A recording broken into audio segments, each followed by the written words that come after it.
নমস্কার, আপনারা শুনছেন করকা কুর্চি ইন্ডিয়া।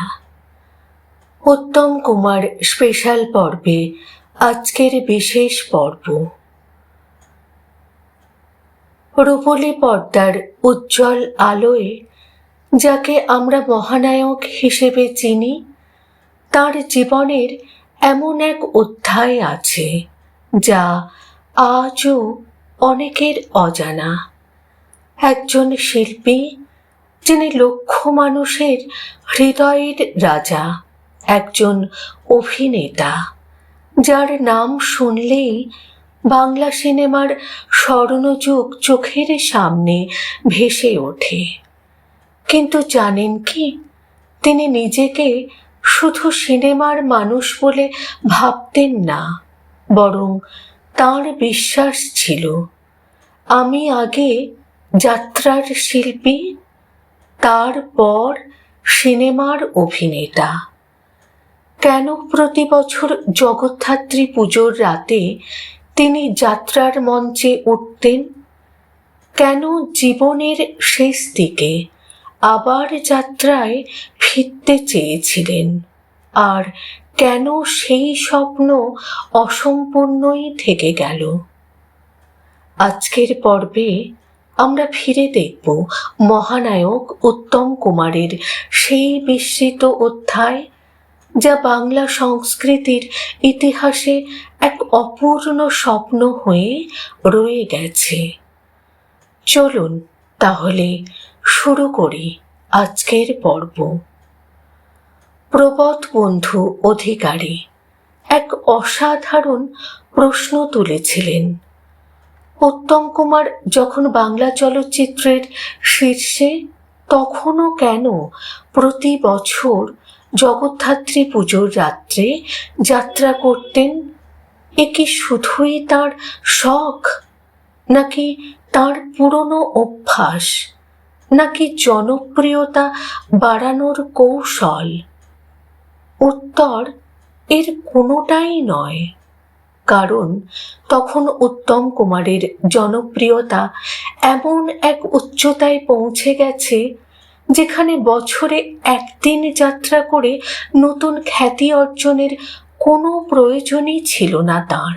তাহলে হয়তো তিনি বুঝেছিলেন, পর্দার নায়ক আর মঞ্চের শিল্পী, এই দুইয়ের মধ্যে আকাশ পাতাল তফাৎ।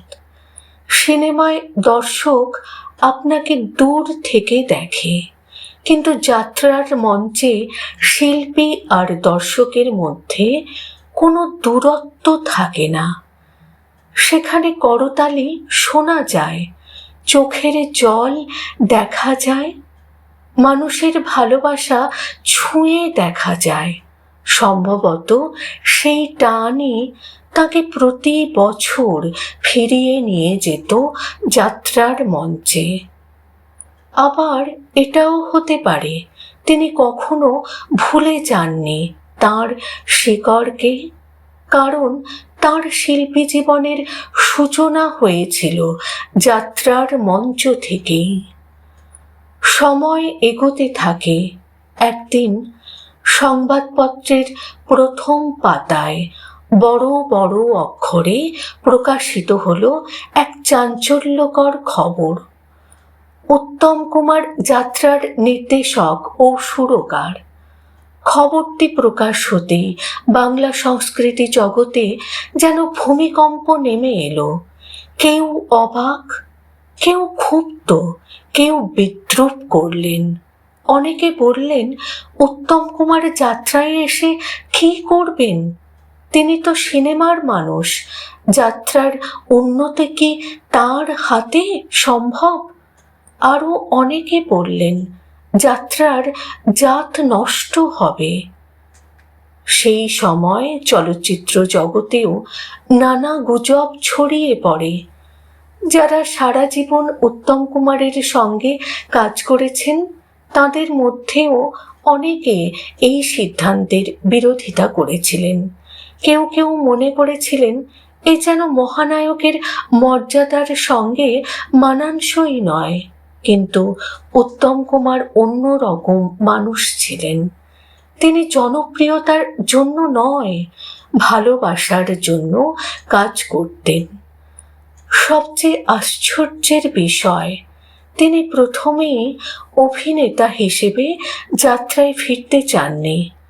তিনি বলেছিলেন, আগে আমি নির্দেশনা দেব, সুরের কাজ করব, দেখি কি হয়, তারপর ভবিষ্যতে অভিনয়ের কথা ভাবা যাবে। এই কথাতেই বোঝা যায় তিনি যাত্রাকে কতটা গুরুত্ব দিতেন। এটা তার কাছে কোনো পার্শ্বচর্চা ছিল না, বরং একে তিনি নতুন করে গড়তে তুলতে চেয়েছিলেন। এরপর শুরু হলো প্রস্তুতি, যোগাযোগ হলো জনতা অপেরার সঙ্গে। তপন কুমার এসে দেখা করলেন, কথাবার্তাও এগোলো, চুক্তিপত্রে সই হলো।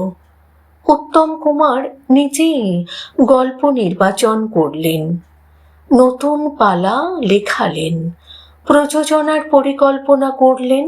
মহড়ার দিনও ঠিক হয়ে গেল।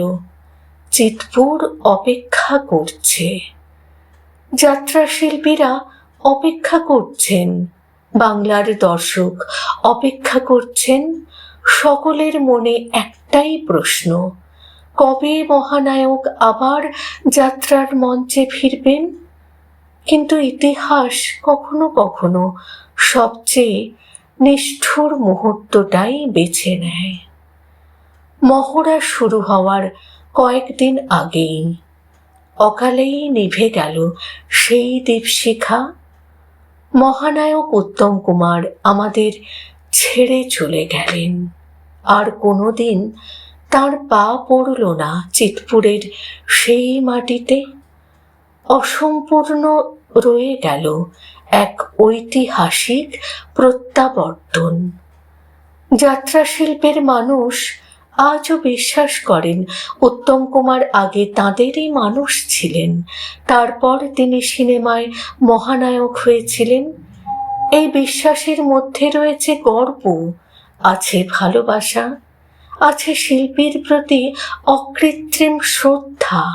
কারণ সত্যিকারের শিল্পী কখনো নিজের শিকড় ভুলে যান না। উত্তম কুমারও ভুলে যাননি।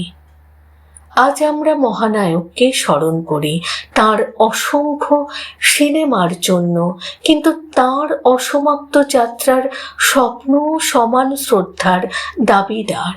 হয়তো তিনি ফিরে এলে বাংলা যাত্রা আরও এক নতুন যুগে প্রবেশ করত।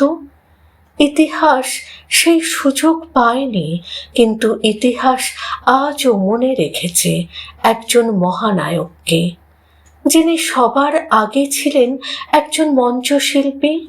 আর সেই কারণেই তিনি আজও শুধু সিনেমার নন, বাংলার সমগ্র অভিনয় সংস্কৃতির মহানায়ক।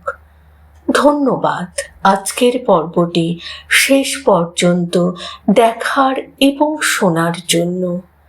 আপনাদের যদি এই অজানা ইতিহাস ভালো লেগে থাকে তাহলে ভিডিওটি লাইক করুন, শেয়ার করুন এবং করকাকুর্চি ইন্ডিয়া চ্যানেলটি সাবস্ক্রাইব করতে অবশ্যই ভুলবেন না। কারণ আমরা শুধু গল্প বলি না, আমরা ফিরিয়ে আনি বাংলা চলচ্চিত্র, যাত্রা এবং সংস্কৃতির সেই হারিয়ে যাওয়া দিনগুলোকে।